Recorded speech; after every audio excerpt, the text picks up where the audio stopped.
Greetings and welcome everybody back to Dreamhack Winter 2016. It's time for the Grand Finals, where we crown a champion to top end our year and, of course, give them a lot of money and HCT points. My name is Frodan. I am joined by Sottle and Lothar, who will be bringing you guys the commentary for the final match between Mitsuhide from Gamers Origin and the Netherlands up against Weghuz, a new and up-and-coming player and streamer hailing from the homeland of Sweden. So, guys, we have a lot to talk about prior to the match. We're going to get started in about 5 minutes, but prior to that, we want to introduce to you guys the players and a little bit about what to expect for the Grand Finals for anybody who's missed a lot of the Dreamhack Hearthstone tournament so far. So what's the first thing we want to talk about? So I'll give you the first volley. I think the first thing that really jumps out to me about these Grand Finals is that they both have the potential to carry on a Dreamhack legacy in their own right. You know, Weghuz would at least follow the pattern of a local winner after what we saw from Evangelion winning Dreamhack Valencia as a Valencia local, sponsored in fact by the Valencia football team. Yep. And Weghuz, again, a native to this area, would be able to follow up that pattern. Mitsuhide, from his part, he would continue the legacy of Gamers Origin players winning, because of course Purple is a previous Dreamhack champion who picked that win very shortly after being signed to Gamers Origin. And he's also following the Dreamhack legacy. As the question I asked him about when he won, he's really risen through the ranks, going through the Swiss and then the side tournaments, and now he's here in Grand Finals. So he is living testimony to the idea that this huge open tournament, this Dreamhack Swiss experiment really works and is a driving part of the scene. And we also had during Dreamhack Bucharest with the PGL Taverners a Romanian winner on the Romanian soil, with Hannibal's winning in Cluj-Napoca, actually, not in Bucharest. So that's another story that adds up on top of that. Yeah, I believe that the Grand Prix pretty much just works specifically for this opportunity to give players a chance to make a name for themselves without necessarily getting into the invitationals, without necessarily having to go through these incredibly difficult tournaments like the Hearthstone Championship Tour preliminaries and championships, where ultimately the exposure goes to just 8 players who's able to go through that portion. Very limited pool and opportunities there, especially if you're not able to grind ladder for months to do it. It's a chance where basically everyone's equal. You sign up for the tournament, you just play through 9 rounds of Swizz like everybody else, no favor proceeding, no opportunity to skip rounds, and in the end, you're just stuck with your lineup. And what's really cool about it, too, is just that these guys took 2 different philosophies to get to the point. We've seen Hunter kind of dismissed as a class that we don't really see play at all, and yet Mitsuhide has been using it to his advantage and be able to get really far in the tournament. And also the paths that we see that these guys get to here also. We see Weghuz, like you said, rising up through the local tournaments, but also the fact that he's been able to play very well. You know, he's had a lot of respect from the other players who've been going up and telling him, saying, wow, you've been playing really well, and you've actually been playing a lot better than the other half of the bracket, and this, blah, blah, blah. Like, Life Coach was saying that he thought Weghuz played the best out of anyone today. And I think that's very high praise from a guy like Life Coach who prides himself in technical playability. And that took me aback, and that's something that stood out to me. Yeah, I got a chance to actually sit down at the start of the day. We got here a little bit early, of course, to get prepared. And I was sat down with Sintalol and Weghuz, and we were playing a few ladder games on Sintalol's account. And one of my favorite things to do in terms of getting a handle on how good a player is just play some games with them, learn how they think about the game, what's going through their head. You know, they vocalize all these thought processes, and there's this kind of hive mind input thing going on. And he definitely had a lot of great insight during the games that we were playing, and it impressed me even then. And then watching him play his top 8 matches, he just continued that great impression, and I think he's a deserving player that we now see here in the Grand Finals. And one more thing as well, this is his first appearance on a big stage, and nerves are coming into play, and yet even under the pressure, he's not crumbling. So that's another thing that actually adds on top of everything here. Certainly. And while the name doesn't necessarily stand out immediately, you don't win 12 series of Hearthstone or up to 12 by just being a scrub. You come here being able to play your A game, and ultimately the people who go through, you can argue to say that they deserve to do it because they put a lot of hard work and time into their lineups, into their plays, and that applies to both of these players. Taking a look at the lineups, I believe the bans are in. It shouldn't be that surprising for a lot of people. Shaman's been banned from Weghuz. He plays the traditional lineup that we've come to expect, which is heavily dependent on Zoo and being able to tech for the mirrors. You expect to see your opponent ban Shaman, you expect your opponent to bring Zoo Warlock. Is your edges better than the edges that your opponent was trying to bring? People had different philosophies on it. I'm trying to make sure I win Control Warrior mirrors, or make sure I can bias my things against Zoo mirrors. Mitsuhide, he brings a Hunter saying, I want to cover my bases, but Hunter's been able to do very well. For example, even the last series where he was able to get Q into the Warrior. Didn't exactly work out the way he wanted it to, but on paper it's working out, and it got him to this point. And it's a really funny time to be alive, guys, where we still say that Hunter is something fresh, is something different. I don't expect to say these things ever, but yet here we are at Dreamhack Winter's grand finals and saying that Hunter is like a pretty unusual but cool thing. Probably because of the fact that Unleashed Call of the Wild is Unleash the Huffers, let's just call it by what it is. Huffers, that's what I wanted to say. But in general, if that card was still for 8 mana, probably would have seen a lot more Hunters than we see right now. Certainly, certainly. So when we look at the head-to-head, Sottle, is there anyone advantaged here? And it's really interesting because it really breaks down the last hero standing versus Conquest dynamic. In Conquest, I would say that Mitsuhide was favored here, or Mitsuhide, sorry. I did double check with him. That is how you pronounce his name. Mitsuhide. We've confirmed. Yeah. I'd say he was favored because the one wrinkle in the two lineups is Control Warrior on one side versus Hunter on the other, which gives the edge over to one side. But because there's a Zoo in Last Hero Standing, the fact that Hunter is in Mitsuhide's lineup means that Zoo is set up to sweep. So I think the lineup edge goes to Weghuz, but to contradict Life Coach just a little bit, I think Mitsuhide has played the best of anyone so far today. All right, so we have differing opinions. Good luck to both of our competitors. It's time to begin the grand finals. We're going to kick things out with Druid versus the Zoo Warlock, and I'm going to hand it over to Sottle and Lothar. And it doesn't start good for Weghuz. Like, this is the first time I actually see him without a 1-drop when it's starting with a Zoo. And that is actually a huge thing, especially when playing against a Druid who can have an explosive opponent like that. Do you maybe think in some situations, especially in this matchup, that you can actually spawn just a 2-2 instead of ramping up? In a word, no. I would never ever do that on an early game turn. When it starts to get to maybe 6 mana, 7 mana and beyond, sure, then we can start to talk about it. But if you choose to generate the token in the early game, when you think about the total amount of mana that you pay for that 2-2 over the course of the game, the next turn you don't have a mana crystal. The turn after that, you're paying 7 or 8 mana for this 1-2-2 depending on how early it comes down. So the ramp is just way, way more effective.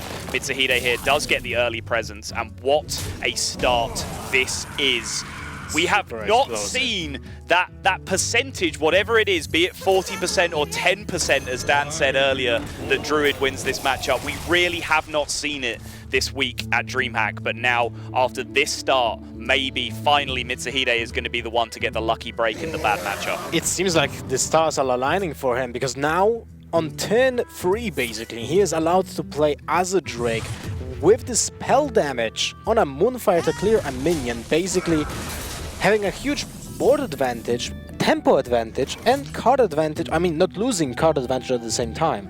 So a huge turn for him. Weghuz is not really looking good in this situation. Abusive Sergeant pointless unless you will have a charge minion, which doesn't happen too often right now. And every single minion just loses on the spot.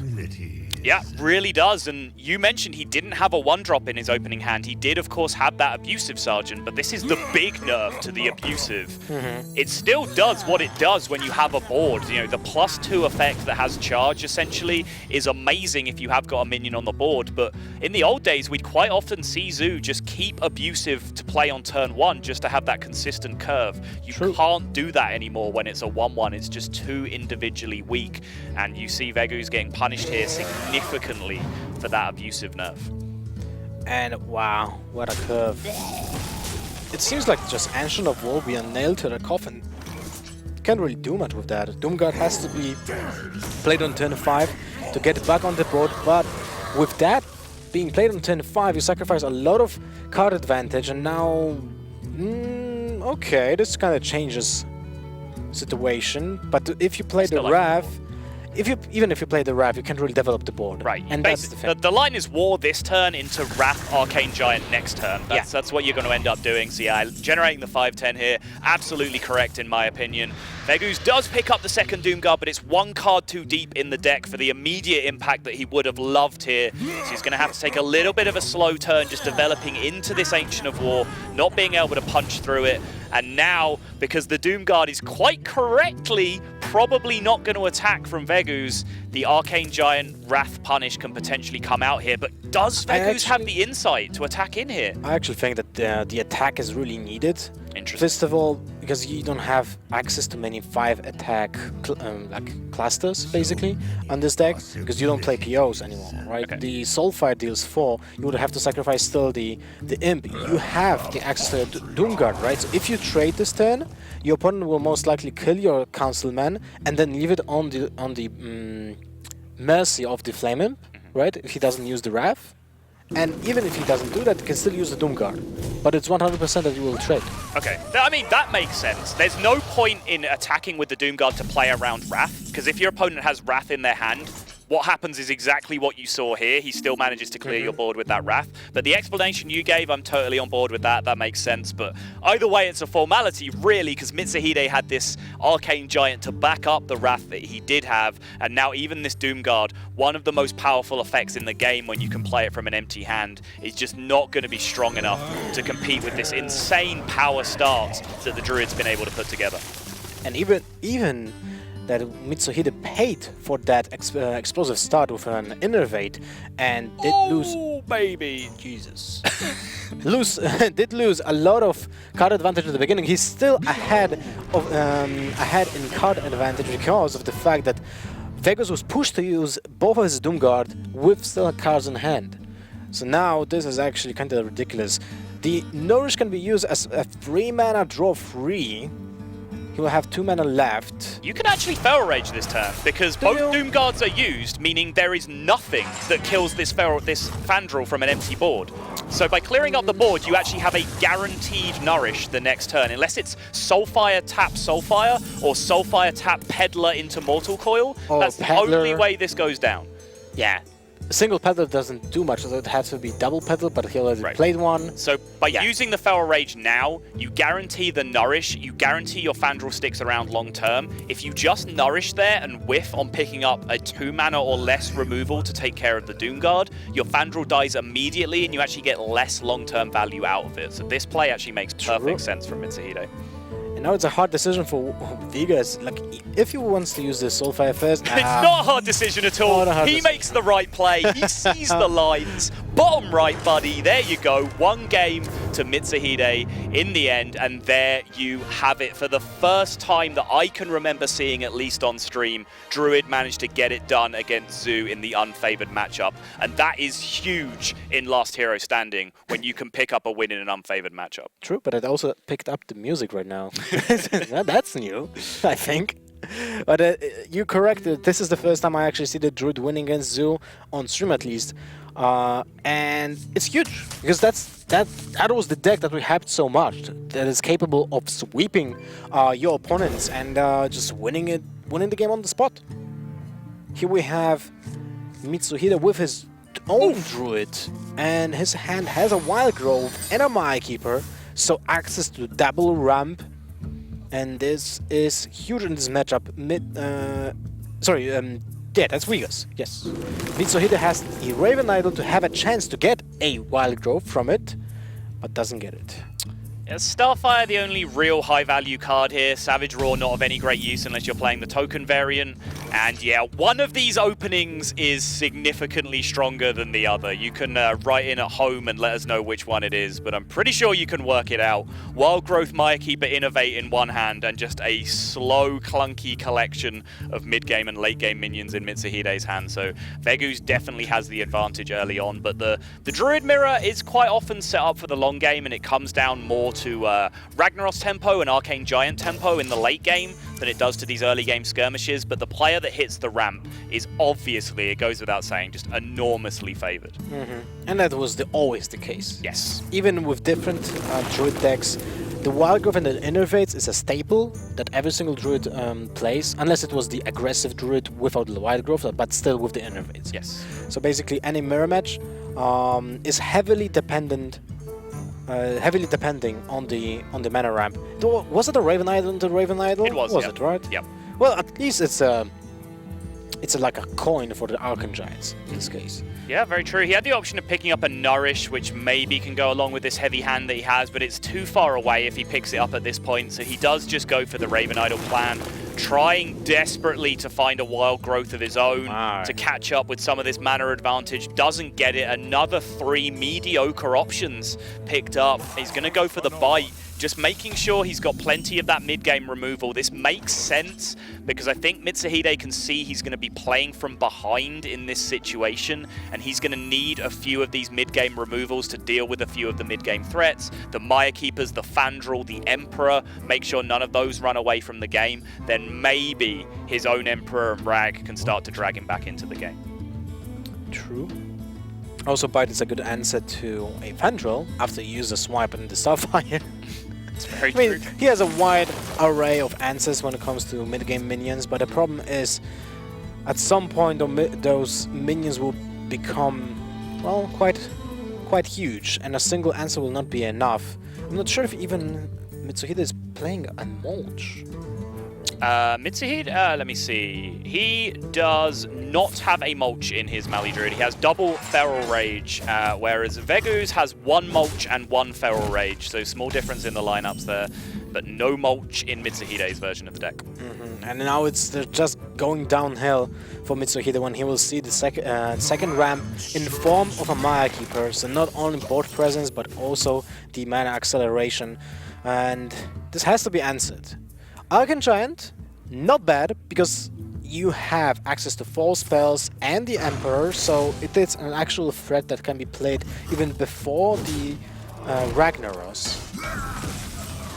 Chooses to go with the bite there instead of the cheaper Wrath because, you know, coming up there are draws where maybe he picks up a Drake and an Innovate or picks up Fandral and he can tie the cheaper card together a lot more nicely. Just easier to weave in, and a 1-mana Wrath after dropping an Emperor is actually extremely effective in a lot of situations. But especially with the Ancient of War here is something that he is not prepared to deal with, and as we mentioned, and Weghuz will know full well, there is no Mulch in the deck for Mitsuhide, so he can happily start developing these big minions, especially after he's seen one of those Raven Idol spells go down now, so he can rule that out as being a Mulch. There's only 1 card left in hand that he needs to account for in terms of the mystery card from Raven Idol. Historically speaking, Druid always had problems with big minions, and I can't imagine an easy way to just go through that huge amount of HP that Ancient of War has. And you have to do that probably with the help of a Ragnaros. Oh, look at that! But unfortunately, last turn he didn't attack with the hero power. I was actually thinking about it. Should he attack with this hero power that he paid for to that Ancient of War? Oh, to set up Innovate Ragnaros if he drew it? Yeah. Interesting. Yeah, I mean, that's definitely a very real out. When you are behind in this kind of situation, you do have to consider all the niche outs that can get you back into the game. And yeah, it did hit the Innovate there, so if he had have considered that eventuality, maybe taking that 5 damage would have paid out for him. But still, we'll see. Now he has the Rag available, so he can Innovate the hero power now and essentially go for the same effect after hitting the discount with Emperor. So no real harm done in this situation. Now the Fandral as well allows some explosive turns later on, potentially, if he can pick up some of those synergy cards. But I think this 5 and 9 needs to be addressed, and the Ragnaros Innovate hero power play is looking pretty promising. The other option is... Actually, there's no other option. That was just, you know, looking for anything. Yeah, there you go. But not possible. He can go just for the swipe instead, swipe face, so not to save himself 5 damage. No, he can't. What I'm talking about. Never mind. Yeah, it's going to have to be the Innovate hero power in this situation. No, he's actually going to leave it there, not take the damage. This basically signals full intention to swipe next turn, and with 2 copies of swipe in hand, I guess that's very real. He can get a good swipe turn down alongside more removal using the Innovate, or alongside an Arcane Giant if he's able to swing the board. So this play actually makes sense as well, as having hit the Ancient of War. He does allow it to trade off, but honestly, he probably feels like if that trades off, he's in a reasonable spot anyway, because it's that single minion that's been terrorizing him so far. I think actually it telegraphs the swipe. Sure. Because you just... Maybe you don't have an Innovate for the hero power, right? Maybe there's no other card you can actually play that is beneficial in a situation when you're staring at a 5/9 minion, in this case. But this is the turn when you actually have a way of making a comeback. You certainly do, and the real question here is which of these minions in hand are you most okay with getting mulched? Because I think from Mitsuhide's position, although it seems like, well, by dropping 2 threats, he is playing around mulch to an extent, but the amount of dead cards that have been sat on the left-hand side of Weghuz's hand for this entire game, I think you can definitely give credit to one of those at least being the mulch. So he drops the 10-10 here, which is probably the premium mulch target in the deck, apart from the Malygos. The Malygos is now picked up, and the double Moonfire and the Living Roots. Picked. Wow, Weghuz seizes out the Wild Growth there. Picking up Malygos was lethal due to the Innovate in hand, and he ties up the series just like that. And that matchup, the mirror match, was carried pretty much extensively by the early ramp, and just that one Ancient of War just beating away over and over again, getting him into range for that Malygos burst combo. Interesting game, especially well played by Weghuz, because he saw his outs in this turn, the last turn. Most of the players would just instantly snap for mulch, just kill the 10-10, and then think, how do I deal with the Fandral now? Right? But he was actually thinking about how I win the game, and that's a proper mindset when it comes to, well, every single game in Hearthstone, basically. Very true, but now we are going to see the matchup go in reverse, and Weghuz is going to have to emulate the performance of Mitsuhide at the start of the series. This is why that win is so important, because it puts the other player in the position of having to win an unfavored matchup as well. Winning that mirror match just probably wasn't enough for him. He's going to have to pick up this win, but the Innovate Maya Keeper start is exactly what Mitsuhide had last time alongside the coin, and now Weghuz, while going first, has access to the Innovate Maya Keeper as well. And a Wrath on top of that. But he doesn't want to keep it, so he's looking for... What he's looking for instead for He's Wrath? looking for second Innovate, obviously. Oh. But no, honestly, like, Wrath, for me, in the early game, is not a particularly good card against Zoo. It's at best 1-for-1, right? You're going to spend 2 mana on removing one of their threats, but a lot of the time, they are playing, 2 1-drops on turn 1 with the coin, sometimes another 2 1-drops on turn 2 afterwards, and then Wrath on your turn 2 only deals with one of those threats, so you immediately force yourself to fall behind. I don't look for Wrath in the early game against Zoo anymore. It's sometimes a card I'll keep alongside other strong hands, but I definitely don't mind Weghuz here mulliganing it away. But there are some minions that just require immediate attention, like Knife Juggler. Sure. Because if you just leave Knife Juggler around, you can't even play an explosive Innervate, because your minion might just die to a combination of random juggles, right? Yep. Yeah, I mean, I definitely understand the risks, but with the Innovate Maya Keeper, I think you can definitely afford to go for a greedier hand, a more power curve hand than holding on to the Wrath, and that's what Weghuz decided to go for here. And we'll see if the Innovate Maya Keeper does as much work as it did for Mitsuhide in the opening. Mitsuhide does have a slightly more explosive opener here on the backswing, but not the greatest peddler outcome. Blood in Runic Egg, Bloodsail Corsair, not what you're looking for here at all, and he may even... Take the Runic Egg. Yeah, I mean, Runic Egg isn't terrible. He's going to take the Blood Imp here for the buff, and the coin is going to come down. Make sure he grips the board early enough, and yep, there you go. There is the intended usage of the 1-mana card that he picked up that turn, getting discarded to the Soulfire. Maybe he knew that he will discard this card and just didn't pay much attention to its pick. But now, with the second Innervate, Emperor is able to help get back on the board, and it looks great with the combination of 2 cards that he has already waiting for turn, well, it's not turn 7 because it's actually turn 6. Yes. But it will help a lot getting back on the board as well. From Mitsuhide, it's actually, I think that's the This knife best. is huge. Oh, it goes face, means he loses his imp to trade out the Emperor. Sorry to cut you off, but that was a huge 50-50 on the knife. It was a huge 50-50, but now there's a huge decision for Weghuz as well, and he recognizes it immediately. Drag needs to go down, especially with that Moonfire.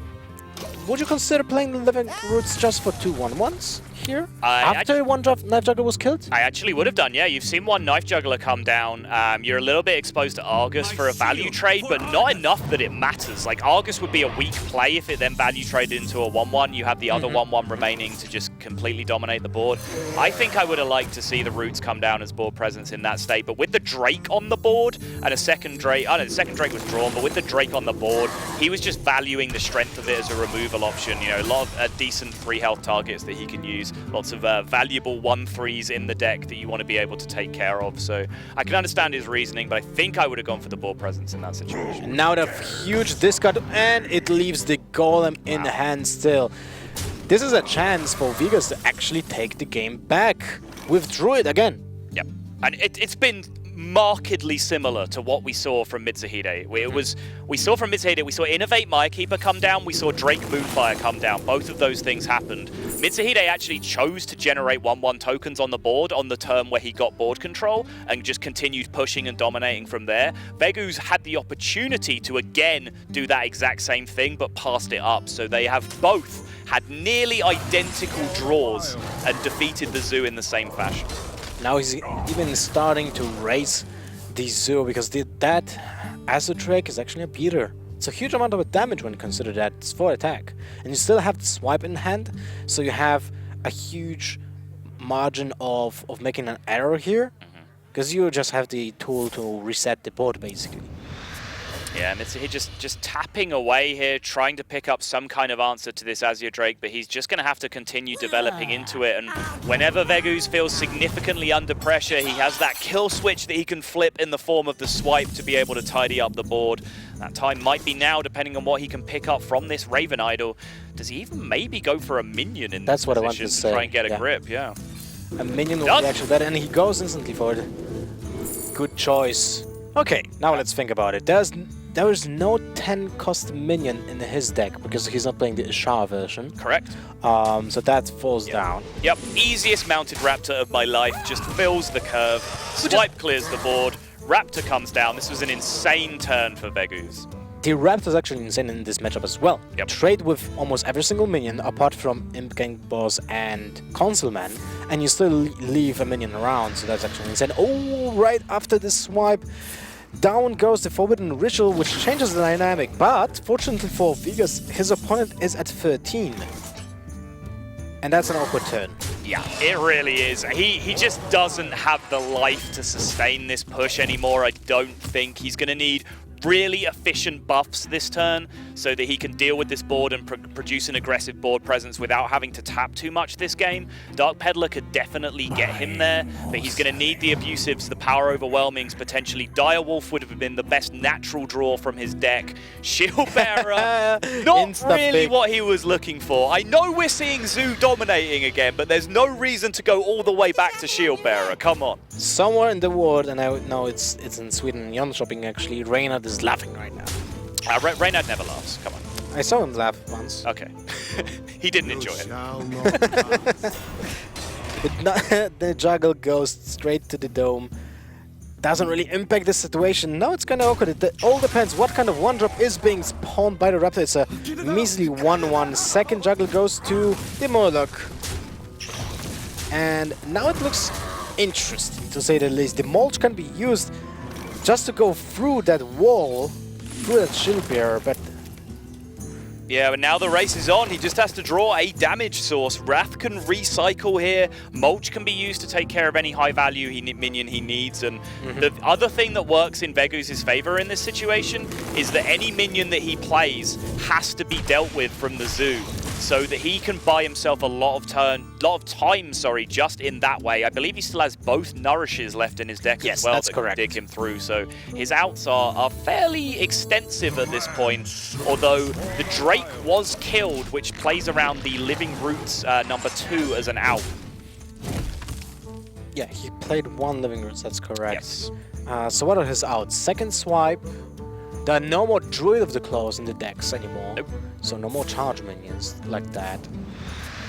And Moonfire alone is also not enough, so we'll have to get a combination of Malagos and a Moonfire, an example. He also still has the huge minions like Ancient of War left in his deck, which are essentially outs because you can just exhaust this board presence that the Zoo has. And now that he's tapped himself down to 1 life, of course, all the other outs come into play as well. And crucially, he's not able to keep tapping to keep his hand high on resources. So if you can start putting up big walls with the Ancient of War, that is essentially, quote, lethal as well, just because of the huge roadblock that it will put in the way for the Zoo. It's a very awkward situation for the Zoo player. Now he's not able to just raise his opponent. There it is! Here we go, Moonfire. My thought was just, even when you in a position like that, when your board is way bigger than your opponent, actually it's just null. You can't really afford to raise because you still need to have at least 1 taunt minion on the board, so you lose the race by a lot, because every single minion is basically an end game minion for you. Yeah, absolutely. Yeah, if suddenly your taunts come out of play, then suddenly things like Feral Rage then become lethal outs as well. You're just giving them so much of a higher percentage from their deck. So Weghuz now is on the hill. It's going to have to be the reverse sweep from this position with Mitsuhide's Hunter. And remember, he was a little bit worried about the Hunter coming into this matchup, saying that he wasn't too confident on how it lined up. But this opening matchup, at least against the Druid, it should at least be a strong one for him. Although, again, Weghuz has an incredibly powerful opener. It is an incredibly powerful opener, but now, okay, just wanted to say that without that Secret Keeper being kept in check by a removal spell, it can be out of hand quickly. But now with the Living Roots, that changes, and well, it's awkward. Mitsuhide now without a turn 2 play, unless he wants to play the Snipe, which is not a bad option, and I would probably prefer it over the Arcane Shot to the face in this situation, because you want to be on curve on turn 3 with most likely Animal Companion. Yeah, makes sense to me. Wild Growth comes down here, which means Cloaked Huntress into Snipe could now block a potential Maya Keeper from Mitsuhide's perspective here. It's like that is what he's going to go for here. This is his maximum tempo play in terms of what was available to him. Knows that since the Wild Growth was played, he could be curving out into Maya Keeper here, and that at least, although it will still give the Mana Crystal, removes that board presence and means that he can just continue to push damage, continue to leverage his board development, do all the things that Hunter needs to do in this matchup, because you can't give the Druid time to set up. If I'm not mistaken, Mitsuhide is even playing Hunter's Marks in his deck, right? I don't believe so, no. I looked over the lists and noted down any particular tech cards I saw, and I do not have that. So unless I completely missed it, there is not a Hunter's Mark. It actually would change a lot because of the Engine of Wars, but if that's not the case, then it is a huge blowout if any of the Engine of Wars will come down. But now, with the Freezing Trap for 0 mana, Weghuz will be in a tough spot. He's drawing on his spells. He really is, yeah. So he can't really afford to play around Catrick here. The 3 spells in Mitsuhide's deck are Snipe, Freezing Trap, and Catrick. So he's seen 1 Snipe used already, so he'll be probably weighing this up as a 50-50 between Freezing and Catrick most of the time. I really don't think he can afford to play around it. He just has to start casting spells and hoping this is the Freezing, and that is what he decides to go for. Nourish seems good. But I think Moonblade Portal is actually the best option here. Interesting. I mean, I want to draw some cards really damn soon right now, because my hand is going nowhere. But the quality of his deck makes it more possible to draw actually something impactful in the upcoming turns. Okay. Oh, he goes in immediately for the Portal. Wow! Oh my god! The Freezing Trap does come into play. He's going to have a, 8 mana Reckless Rocketeer in his hand. That does not feel like a wonderful asset to have hanging around. No, it's not really, it doesn't feel great, and now we can actually appreciate how the Freezing Trap was impactful. How much of the... Yes, Subtle? Well, hey, sorry, just a crucial point that just occurred to me. Playing the Moonglade Portal there and taking it over the Nourish seems kind of stupid, developed into the Freezing Trap. But crucially, when you cast Raven Idol, you don't learn if it's Catrick until after you pick the spell. So yes, he would not have known that that was Freezing Trap until after he picked the Moonglade Portal off the Raven Idol. If he'd have known that it was freezing, I'm sure the Nourish was the superior pick. But in that case, he just took the risk that it was the freezing and went with the Moonglade Portal. Our 2-for-1 goes for the Misha. It's a necessary evil, unfortunately, because he's going... It doesn't seem like it, because it's still at 21 HP, but the chunks of damage that will be dealt with those minions will actually be going just... It will just way too much for him to handle if he doesn't pay 2-for-1 for a single minion right now. Especially with upcoming turn. Maybe the Naturalize would have been a good pick. Possibly. Ancient of War Innovate Mulch is available to him this turn, but the Mulch doesn't really take any significant amount of power off the board. Takes 2 off if he aims it at the High Main. It takes 3 off if he aims it at the Cloaked Huntress, but he's going to try and set up some kind of win condition here, clearing the board over 2 turns with the Ancient of War tanking these minions, trying to draw some more removal on the following turn, either from his deck or from the Raven Idol, but there is just so much removal now in hand to protect this board state if Weghuz wants to go that way. The kill command is a good removal for the half of the Ancient of War, so you can easily use one of the Kindly Grandmothers, but that's not a good synergy. Yes, you want to play the Kindly Grandmother first before the Steward of the Darkshire, because you want that minion to actually be killed and not just have a Divine Shield. Yep, if he'd have played Steward of Darkshire there, he would have got just an irritating Divine Shield on his 1/1 minion that he wants to pop open into the 3/2. So yeah, choosing of course not to develop the Steward, just going with the Grandmother instead. Now he is potentially threatening lethal with this board. 7 in play, quick shot is 10, 2 from the hero power. Druid will most likely find a way to gain at least 1 in this situation, but he's asking the question at least. There is a Feral Rage which can potentially buy him some time. I like Bite better, because it buys you time and armor at the same Good time, point. so you can kill the Cloaked Huntress, basically adding up 1 HP, which will be negated by basically 2 attacks from the Cloaked Huntress. But there's an option that you can actually top deck at a Fandral next turn, and then the Feral Rage is way better. Right. Yeah, I think his plan here maybe is to, you saw him pick up the Reckless Rocketeer, so he's looking to clear the minion this turn and then have more mana available on the next turn, try and use Feral Rage later to gain the full 8 health from that, and in that way he would net more life than Bite immediately over the 1 turn. He also has outs, like say if he draws Moonfire next turn, you illustrated the Fandral out, but Moonfire is a possibility as well. He can then go Malagos, Moonfire, Innovate, Feral Rage to heal and tie all that together, whereas he wouldn't be able to do that with the Bite. So definitely, again, this is something that I talked about before in the previous series, players learning to play off the top of their deck, know what all their outs are, what each card they could possibly draw changes in terms of the texture of their hand. Thunder Rain is actually very impactful in this situation. 2 damage to the face, it's an additional just pressure, and Oh, the fact is look that at that. that's the possible answer to a Thunder Rhino, but that's about it. Still, you're staring at 2 minions that can just bash your face. They don't really care about the Malagos. But this Malagos, if he can live for 1 turn here, if this draw is just a little weak from Mitsuhide, this could be match point for Weghuz because he has 2 draws to try and hit a swipe for the full board clear. Argent Horse Rider isn't the most impactful pickup, but it is important in essence that it's sticky, it's hard to remove from the board, it's resistant to swipe. So now I think Weghuz has no option, or sorry, Mitsuhide here has no option but to go all in. The buff on the Argent Horse Rider, fairly irrelevant in this situation, but still playing the sequencing in the correct order nonetheless. And I think this is all now going to come down to swipe or bust for Weghuz, at least for this game. There's the swipe! There's a swipe, but it's still not enough, at least from our perspective, to sustain a projectile from Mitsuhide's hand. So he needs to get another Feral Rage. Nope, doesn't get it.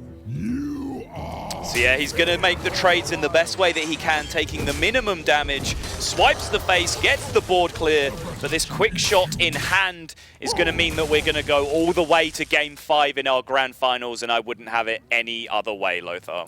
Well, that's the best way to play the finals. No one wants to have a clean sweep in 25 minutes. Nope. And Eaglehorn Bow picked up, going for the top deck factor, the tilt factor, just trying to put him on edge for this last game. It's a very, very cute tactic that can maybe get you that extra tiny percentage of win rate, try and frustrate your opponent with the top deck. Weghuz, to his credit, does not look like he was affected by that one little bit. And now we are going to go into the Warrior against this Hunter, and after him being a little bit scared of the Hunter, it's actually the Hunter that's put him in very, very good position at the end of this series. I think the story of this series is actually Zoo losing to Druids. Yes. And this is why we are in this situation when Weghuz is in the matchup where he was intimidated by the fact that he, historically speaking as well, Hunter is always over the top on a warrior when it comes to the power of the minions, the death rattle minions. Nowadays are almost as the same power as in before, because the Kindle Grandmother is almost at the same power level as Hunted Creeper, in my eyes at least. You still have Savannah Highmane, and those are the most impactful minions here in this matchup. It's kind of cute that like Hunter's kind of picked up a little bit of class identity outside of the Beast tribal effect, is that it's actually become like the Death Rattle class, right? In terms of Death Rattles that actually retain a board presence, they're the kind of exclusively the one class that keep getting new Death Rattles printed for them. So interesting in that way that they do then become the power class and resistant to some of these removal heavy decks like the Control Warriors, like the Reno Locks, etc. The Highmane pickup is huge, and now starting with the coin on turn 2, he's going to be able to pull together some real power plays. This Savannah Highmane is the trademark of this matchup, and no surprise that the coin will be kept for turn 5. Oh, will be. Okay, so Cloaked Hunters on turn 3. No, he goes for the let's say card advantage, not exactly per se, because it's all about getting the durability from the multiple traps that he will play in the coming turn. So Savannah Highmane will be delayed by 1 turn. Yeah, I think this sequencing actually over the course of the game gets him 3 additional damage out of that bow, because if he'd have played it the other way round and Acolyte comes down on curve, the snipe secret gets activated straight away without buffing the bow. So by doing it in this order, he's actually going to get 2 additional charges onto this bow and not just the 1 that he would have done the other way. So he's actually net himself 3 extra damage over the course of the game. Yeah, because he wouldn't have to use the bow then to attack. Right. So, yeah. Is it worth it? That's the question. I think so. Yeah, I think this was actually a good sequencing from Mitsuhide, and it's actually put him in a nice position here where this bow is starting to represent a lot of damage, but he needs some help from his deck here. Anything will do in terms of playable minions. Would have taken a companion, even a grandmother, the horse rider. Infested wolf would have been the dream. Gets no such thing, and he has to just hero power pass. And that is very uncomfortable for Mitsuhide, because now without the coin he's not able to put pressure on 10-5, which would be the case without the bow on turn 2. So this might bite him back. The cat trick is actually very annoying for him, because now Weghuz can actually just play around it, and he does it very well. Yes, indeed. Mitsuhide now does pick up the Animal Companion this time. He really needed this. 1 more whiff would have been hugely important. The Huffer does come out, so he's going to push 6 more. Still has the bow chipping away. He's going to hold on to it, though. I love this. I think way too many players hang on just to the last charge of the Eaglehorn bow. Because then you can't use it as a board tool. Exactly. If you hang on to 2 charges, you have the freedom of attacking a minion anytime you want without losing your bow. So imagine if Justicar comes down on curve here. He has the bow to be able to take it out, and he still holds on to the long-term investment of the bow. I definitely do not see players do this enough, holding on to 2 charges of Eaglehorn bow and not just 1. But then the dynamic of that changes when it comes to the longer game. Because in the early game and in the mid game, I definitely agree, especially when you know that your opponent doesn't play a weapon removal in his deck. But when it comes to the late game, when you initiate the race as the hunter, many times you need to use the bow even when you don't have the second bow in your hand, because you know you might not be able to attack twice with the bow in the same turn. So if you draw it, then basically you lose 3 damage in the game. And that can actually be win or lose against a warrior. And Mitsuhide just going to get immediately rewarded here for his decision-making. Can challenge the Justicar with the bow. Still has that bow charge ready with the cat trick in play. And there's going to have to be some spells used. He cannot afford to just Gorehowl this for 6. No, he's going to have to deal with it with spells, which means cat trick comes out. The bow gets buffed. This is brilliant decision-making from Mitsuhide that puts him on the very hill of his first major title. It's very close for Mitsuhide to take the trophy, because now let's count the damage. Even if you go for the shield block, you can kill the Savannah Highmane, but then you have 3 minions on the board, and you will have 3 mana available for the bash. So you will gain 8, but you will lose in the upcoming turn 6 at least just from the minions. And that means you will be at -1 with the bow, -3 the current status with the hero power, and that is not a comfortable spot at all. It absolutely is not, but this is just 10 damage, 13 damage with the weapon coming straight back in. He can replay a cat trick. He has the kill command to back all this up. He can track for more damage, which he might as well do right now because next turn he has Rag available. He doesn't want to be allocating any excess mana to that turn. Tracking coming down here. Doesn't hit the second kill command, just those minions that he was looking for in the mid-game, not what he's looking to find now. He really just wants to hit his burst damage at this point. I actually think those are good picks, because now we can get the Kindle Grandmother, fill out the board just to play around the brawl, squeeze in the hero power, and also very important fact, because this is tracking, those cards are just discarded. Sure, that's a really good point, yes. So you will not get the useless Cloaked Hunters anymore, you will not get the Infested Wolf. Oh, okay, he picks it up, so instead of going Cat Trick into Kindle Grandmother hero power, he just wants to play Infested Wolf this turn, I'm guessing. But still, the point stands, you will not get those minions now when you want to finish up the game as soon as possible. So a second bow after you use these charges of this one, and second kill command, quick shot, would be way more impactful. Yeah, as I think you laid it out perfectly there, both on the tracking and on the usage of this bow in the late game. He now recognizes that the time has switched, starts exhausting the charges on his bow just to push for damage. Cat Trick was replayed, meaning Weghuz wants to play a spell here before brawling to catch that second Cat Trick in it. The bash will do that job nicely, but this means he is skipping a tank up, and it means that one of these minions is going to stick around on the board, and there is a Ragnaros coming to follow this all up. And 6 damage over course of 2 turns with the bow. Yep. And the cat wins! Cat wins, that's 4-7. 9, 14 that's win. Damage. That's a win, right? Am I counting this correctly? 8? No, it's 14. 12? Oh, with the Ragnaros, right. 12, 15. No, he's still one off. Yeah. He's one off with the Rag, and I believe 2 off with the kill command. We can get the hero power in as well, but it's getting so close, and I love seeing this. I think Mitsuhide's played this game spectacularly well. I think he's played great this entire week, and it looks like he's right on the verge of being rewarded for his great decision-making. Cannot see enough of this in Hearthstone. Shield Block is going to come out to try and stabilize. Harrison Jones is just not good enough. And too late to the game. Definitely too late. That bow, when it counted damage from 10-2, it dealt 12? At least 12, yeah. Insane Must be. damage. How many secrets were activated? Yeah, 3 secrets have been activated, plus the 2 initial charges. And so I think that that'll be the 15th we damage. have a Dreamhack Winter Champion Grand Prix is Mitsuhide in the end, picking up the victory.